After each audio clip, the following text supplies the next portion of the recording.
Proverbs 21:13, he who shuts his ear to the cry of the poor will also cry himself and not be answered. Look at that. He who shuts his ear to the cry of the poor will also cry himself and not be answered.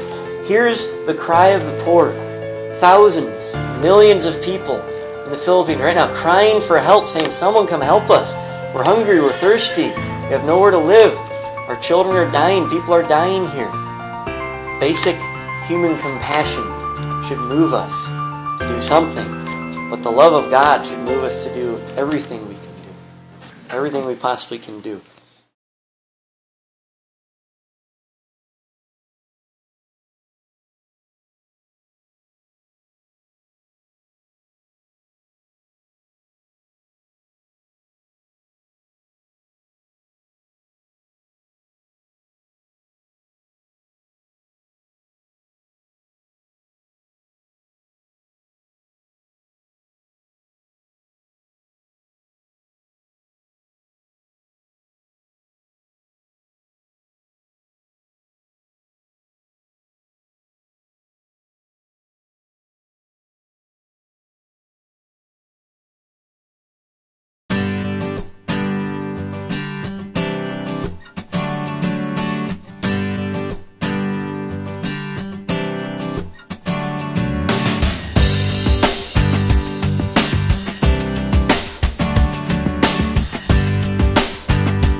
I'm here to seek to persuade you.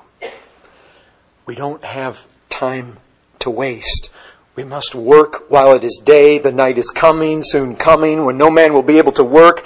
What shall we say, brethren? What shall we say? The mission fields are white for harvest. The laborers are few. Those on the narrow way leading to life are few. The task to evangelize the nation is ours. It belongs to the few of us who are on that narrow way. Christ is coming to render to every man and woman according to their deeds. He gave us deeds to do. The Apostle Paul says, 2 Corinthians 5:9, we labor. There it is again. The works, the deeds. Paul says we labor. Why? That we may be accepted of Him. Why, Paul? Because we must all appear before the judgment seat of Christ, that everyone may receive the things done in his body. Brethren, are you laboring that you might be accepted of Him? Look at your works. You say, I don't want to look at my works. I want to look at Christ. Well, absolutely. Look at Christ. But I'll tell you this, on Judgment Day, that Christ is going to look at your works. Yes, we want to look to Him in faith. But you need to be mindful of how you're using your life. What are you doing with it? What are you doing with your money? What are you doing with your time? Look at your efforts for the cause of Christ around the world.